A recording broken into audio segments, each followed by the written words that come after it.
Hello, welcome to Good Job, where we interview inspiring people from the music industry. We follow their journey from their very worst job to present day and find out what makes them them.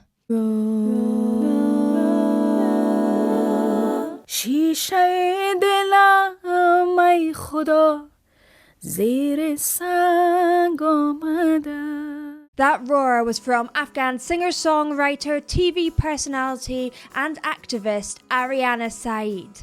Ariana Saeed is one of Afghanistan's biggest pop stars and is also a judge on The Voice Afghanistan and The Afghan Star. Ariana is an inspiring woman who uses her profile to campaign for women's rights. She speaks across the world about the experiences of Afghan women, shirking expectations placed upon her, defying death threats, and enduring scrutiny right down to her choice of clothes. She continues to perform music in Afghanistan, a country where music was banned until 2001 and has won multiple awards for her bravery and activism. Believe it or not, Beth, before I walked in that field, I accepted that today I might die. Ariana's story is inspiring and harrowing in equal measure. Born in Kabul, she fled Afghanistan when she was 8 years old with her family, went through Pakistan and then stayed in Switzerland.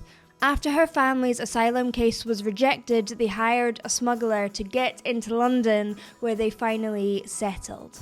Ariana has made it her life's mission to fight inequality across the world and in her home country, Afghanistan. So we start the podcast the same way for everyone, and Okay. it's always, what was your worst job? To be honest with you, I never had many jobs in my life because I started my singing career earlier on. I might have done, a few odd jobs like working at a receptionist when I was in college on the weekends. But it was okay with me. I mean, I was okay with that job. And right now my job is singing and I love my career. So I've never had really any worse experiences with job, to be honest. Did you always have in mind that you were going to be a singer? I did. I always wanted to become a singer from childhood, even. I used to be what you call the entertainer of the family when I was at the age of 4 or 5. My mom says that I used to sing and entertain my mom and the guests, whoever came around our house. And, I would say take the spray bottle and perform in front of the mirror and things like that. So I always wanted to become a singer, definitely. Could you have imagined when you were working in reception that you would have this whole journey? My gosh, no, I don't think so.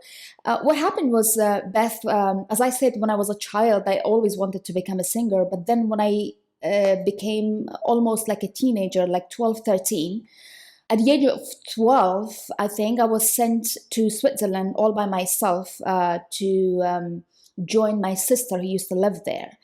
And because I was away from my parents, I had a godmother there.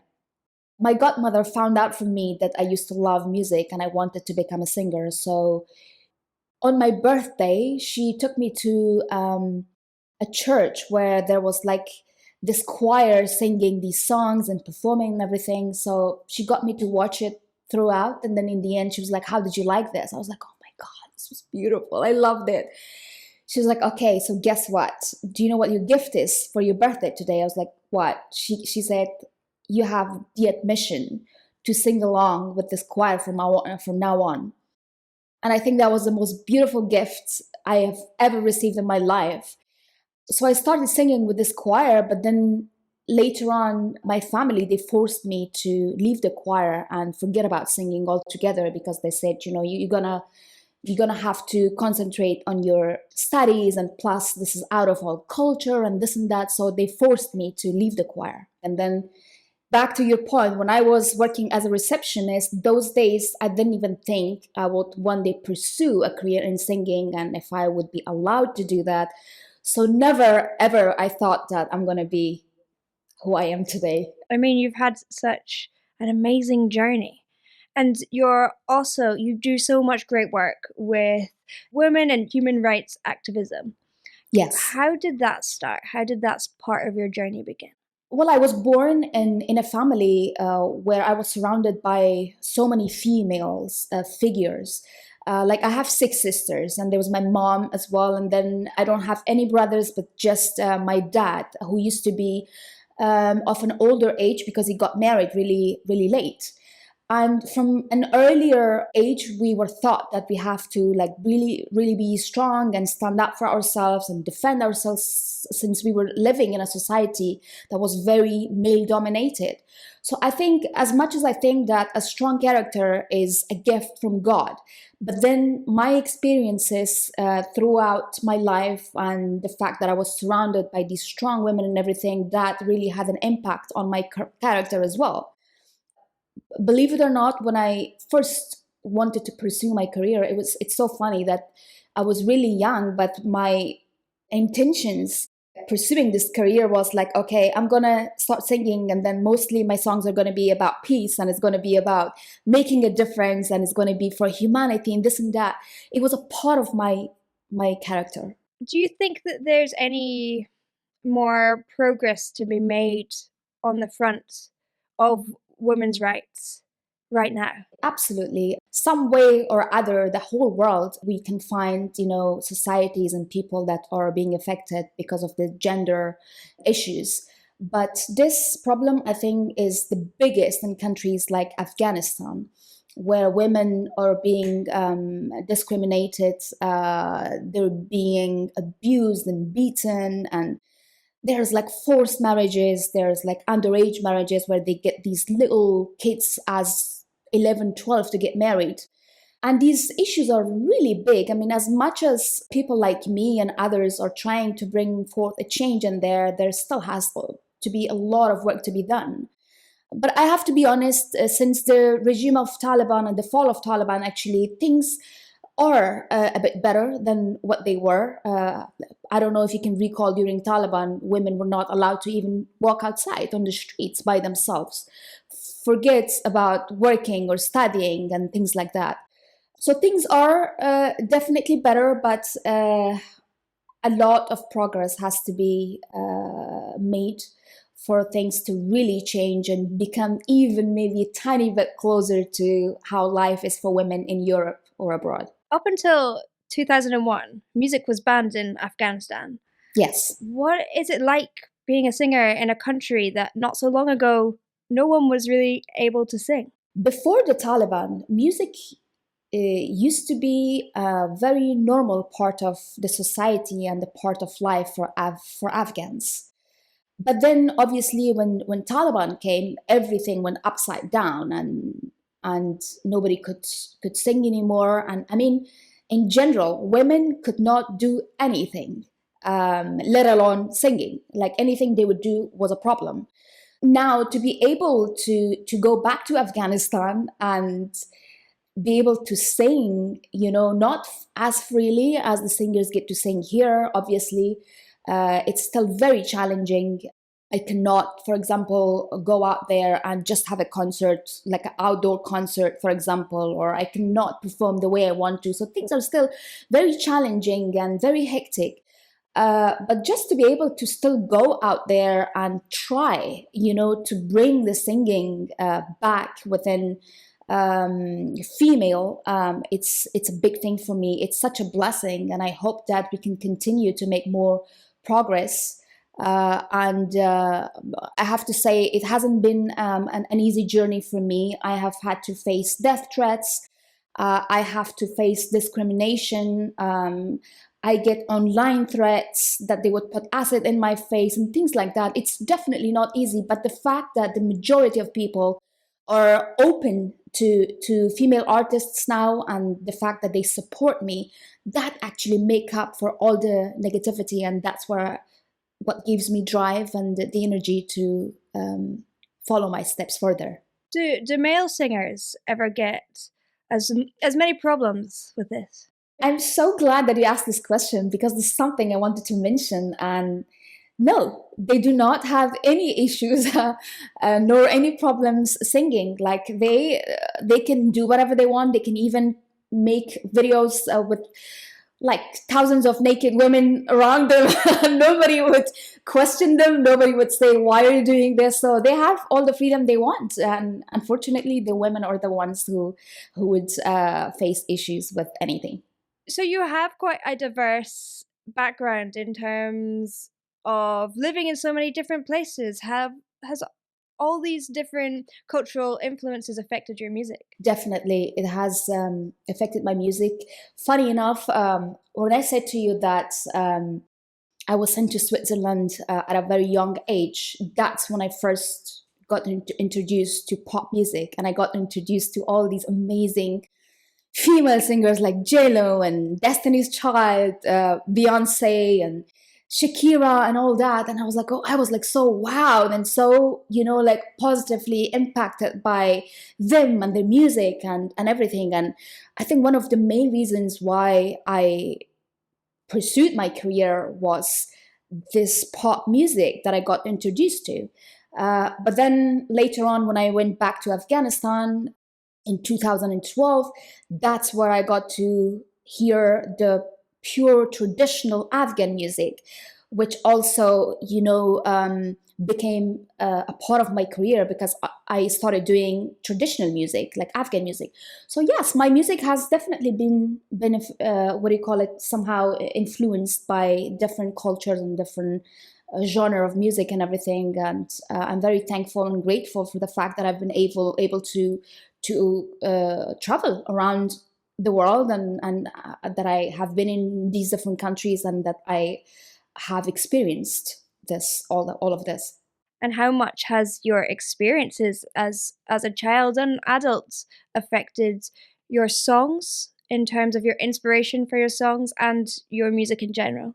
It has affected me a lot, Beth. I mean, you can only imagine being 12 and sent away all by yourself to a strange country that you've never been before. And coming from a family, a traditional family from a country where people are extremely impacted by religion and by this extreme culture, which is not a bad thing. But again, religion and culture sometimes can be taken too far by extremism. And those things, they affect people. And, whatever that I experienced during my childhood in Afghanistan, and then we became like refugees to other countries. We had to flee the country because of the war and everything. And this is going to be too much if I tell you the details, but before we have left Afghanistan, our house was like hit by a rocket because this was during the war when we left. I mean, so many things happened to me and to our family at a very young age, and that kind of made me grow up so quickly. I have already, like, by the time I was a teenager, I had seen so much already in my life that maybe a person here would not see in a lifetime.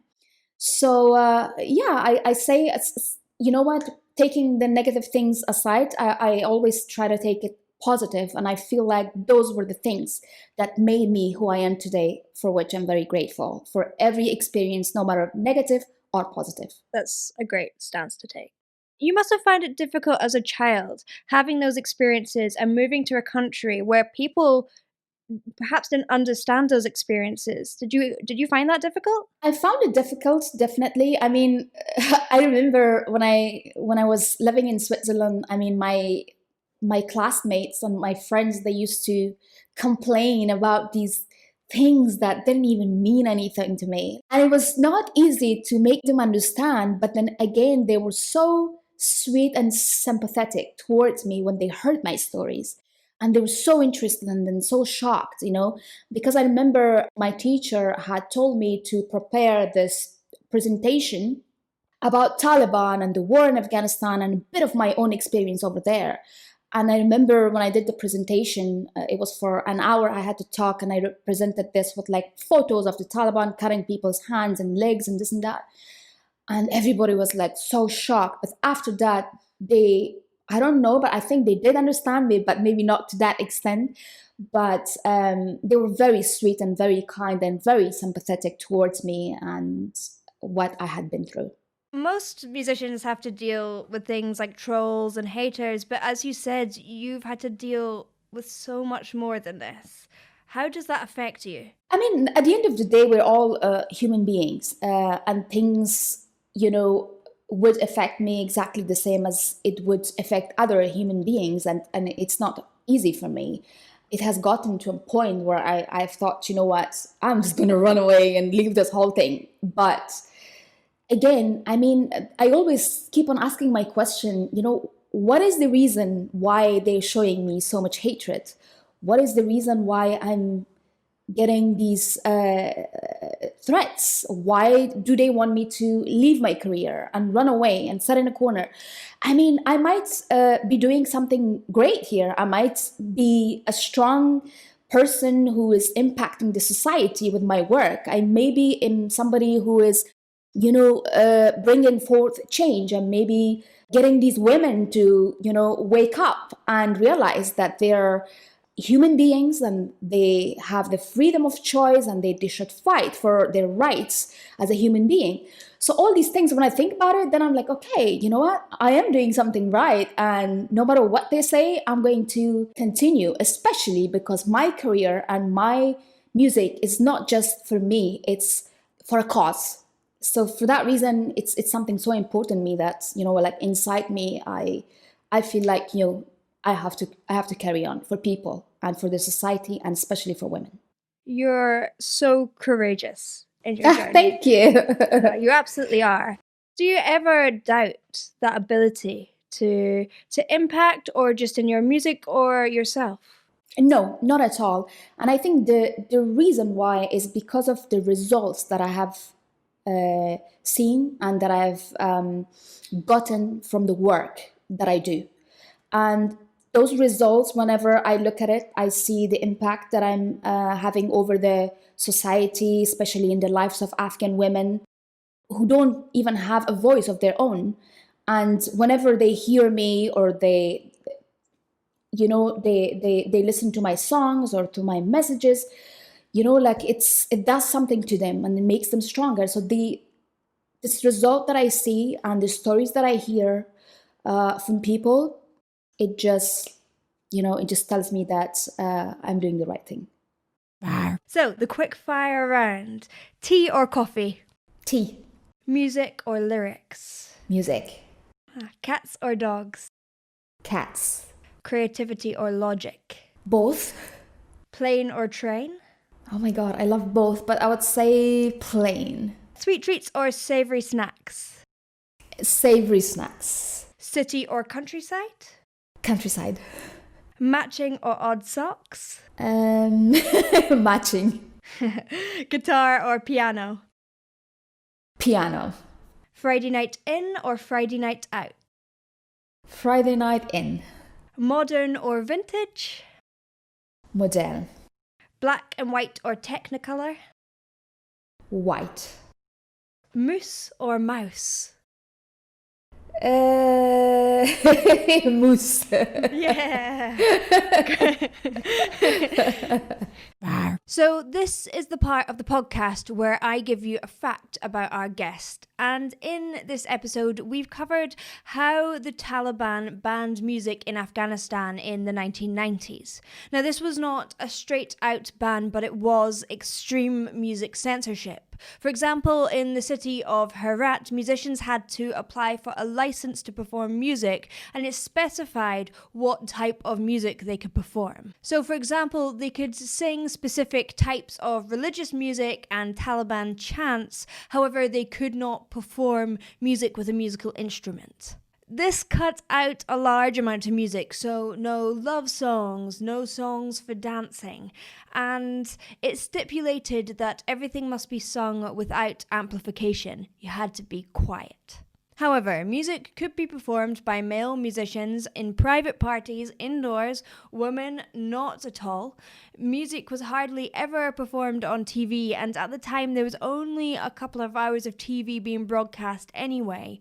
If there was music being performed, the names of the performers were not announced, and instead of seeing their faces, a vase of flowers would be shown. When the Taliban took hold of Kabul in 1996, a lot of public orders came into action and people were banned from a lot of types of music. So you weren't allowed to play music in shops or hotels or on rickshaws. And if you were found with a cassette, then the shopkeeper, for example, would be imprisoned and the shop would be shut down. And if someone was found to be playing music at a wedding, the head of the family would then be arrested and punished.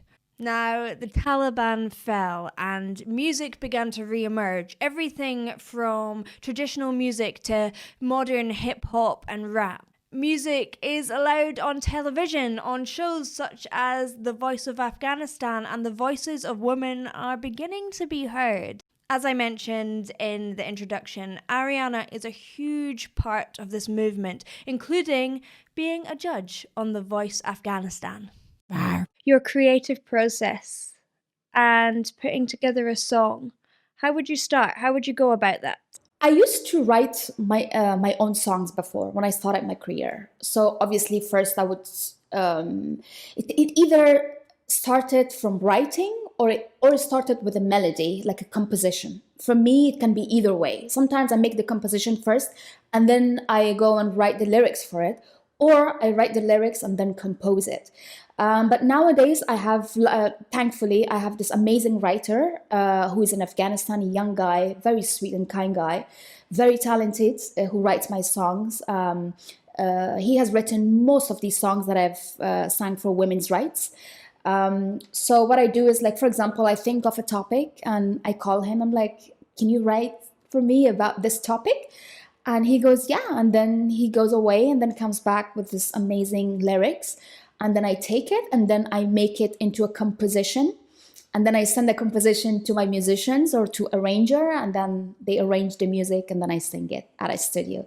That's how I go about it.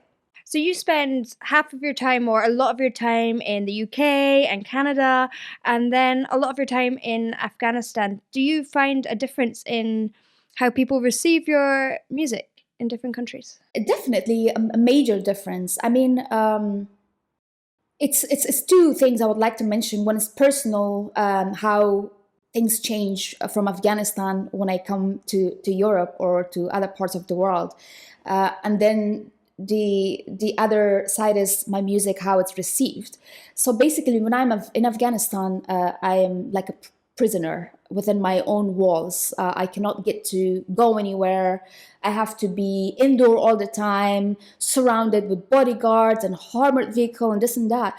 So whenever I come back home, when I come to London, believe it or not, just going to a cafe and grabbing a cup of coffee feels like such a blessing to me. You know, just to be able to breathe and go outside with freedom and not be scared of your life, and not be scared of the risks. It feels like so much change, and it feels so great, and makes me, want to thank God constantly for what we have here and that we should be grateful for. And then in terms of receiving my music, I would say, believe it or not, majority of people in Afghanistan might love and appreciate my music even more than those who are abroad, because in Afghanistan, there's not much of a happiness of positivity. And the one thing that brings happiness to people is music and these talent shows on TV and entertainment. So I think my music is really appreciated over there, and my presence in shows as like Afghan Star, I'm one of the judges there, and just my presence there, it brings so much smiles and happiness and positivity. But then again, Afghans all around the world, they love my music, and the fact that I'm able to go and perform at concerts live for them everywhere that I want, that's something amazing, and I wish someday I can do that in Afghanistan. So you also sing in 3 different languages. Yes. Would you ever consider singing a song in English? And is there a difference for you in singing in different languages and how it feels vocally? You know what? I would love to sing a song in English, obviously. I think my weakest point always has been that I always say to my manager, you know what? I have such a bad accent in English. And if I try to sing in English, it's going to be like so awful. And he's like, no, it's not really as bad as you think.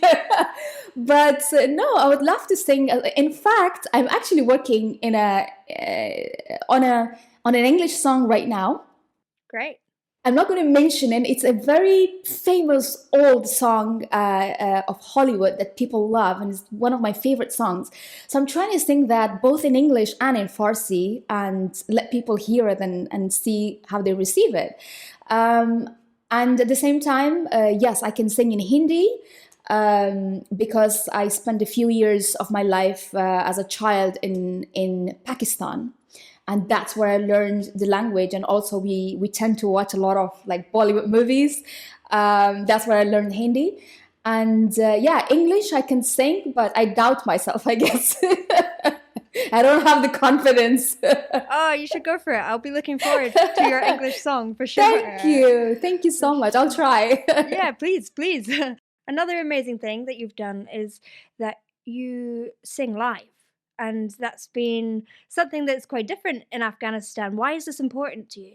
When I went back to Afghanistan in 2012, I think this was after the fall of Taliban. So basically what happened there was playback music had taken a very wrong turn in Afghanistan, and all the singers, most of them actually would just go in the studio, fix their voices. You know, they were taking basically the whole space where there was absolutely no space for the real singers with real voices and real talents. So when I went there, I went, you know, with something completely new, like with a whole band and with live singing and with the great live musicians and everything.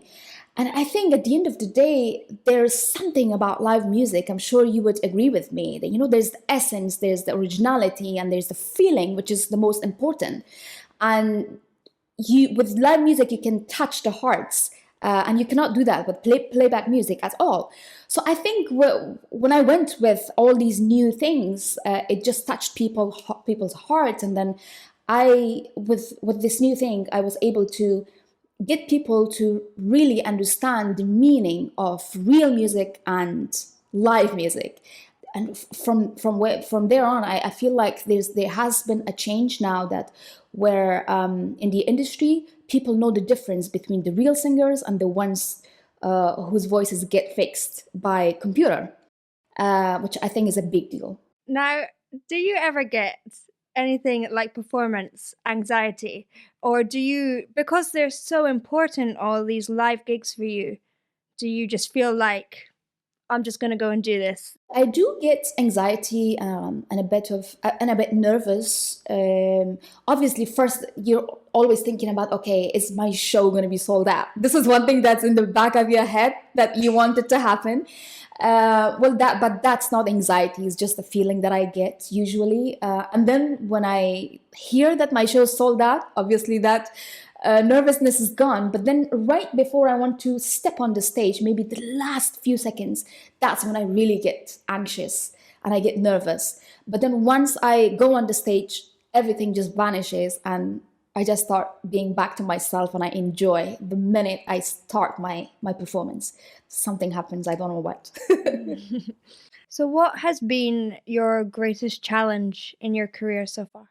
I've had many challenges, of course, within my career. But one of the things that I think for me was the biggest challenge was the fact that in Afghanistan, people always used to look down upon female singers. And they never gave them that respect that they deserve as a female artist.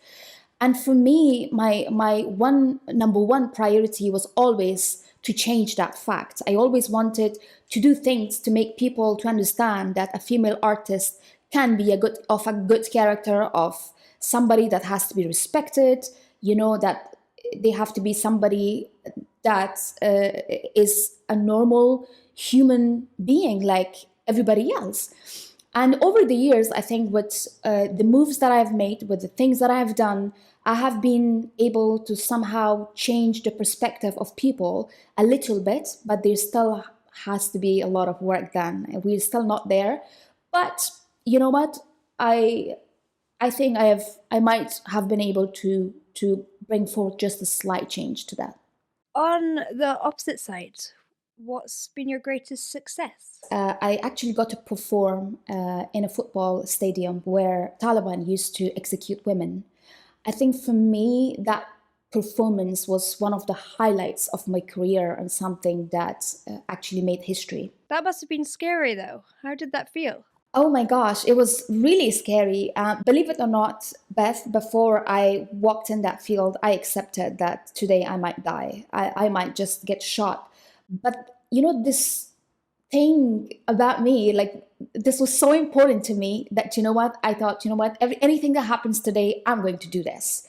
And I guess God is by my side and he sees that I'm not doing anything wrong. You know, nothing happened and I'm still here and I'm laughing and I'm talking, thankfully. But it was scary. It was a scary thing to do because, you know, when you walk into a football stadium, obviously it's an open air area and anything can happen. I mean, anybody can carry a gun or a knife or anything and they can just shoot you there. So I had accepted death when I walked into that field. I mean, that's a lot more than most singers can say. And I think you're doing some amazing work that is so important and so empowering for women across the world. I appreciate it. You know, sometimes when I look at all these big female artists from around the world, and I really envy them. I'm like, wow, they have such great careers, and the fact that they're not worried about their lives and they don't have any risks to take, and they might have some of the most luxurious and most beautiful lives with so much freedom and so much ability to do so many things. And I'm like, and here's me, you know, struggling with so many things. But again, you know, the fact that I'm whatever that I'm doing, it's impactful, that it's bringing a change. It gives me the satisfaction, and I say, you know what, one day I'll be like maybe like those singers, free. If you could wake up tomorrow having gained one quality or ability, what would it be? I want to wake up with an ability to change the world in a way that there would be no war anymore. Like I want to see a peaceful world. That's all I want and wish for. If you could wish for one thing for women, what would that be? I want women to certainly be equal to men. I don't want there to be any, you know, discrimination towards women or looking down upon them because of their gender. I want there to be, you know, gender equality throughout the world. That's what they want. If you had advice or one piece of advice for young people entering the music industry, what would you say to them? They have to work hard, like really, really, really work hard to be able to get somewhere. You cannot just sit back and wish for things to happen. You have to take action. You have to work hard. You have to work with that gift that has been given to you. And, you know, always follow your heart. No matter what people say, follow your heart and do the things that you desire and that your heart desires. That's really nice. I love that. Thank you very much for chatting to us today. Pleasure. Thanks for having me. Thank you so much for sharing your stories with us. Big thanks to Ariana and her manager Hasib for setting this up. If you'd like to check out her music, please do head over to her website, which is arianasaeed.com, and you can also find her on YouTube and Spotify. Don't forget to subscribe, rate and review. It helps us share these amazing stories with more people. If you have any feedback, we'd love to hear from you, so send us an email at goodjob@bethroars.com. And if you'd like to get early access to some episodes, some early access to some of the things on the YouTube channel as well, and would like to support the podcast, please do head over to my Patreon, which is patreon.com/BethRoars. Once again, massive thank you to Ariana and Hasib. to James and Kazra at One Fine Play for the initial edits, and to Tom Court, my amazing producer who's worked so hard on putting these podcasts together. And once again, thank you so much for listening. I'll see you in the next one. Bye. Good job.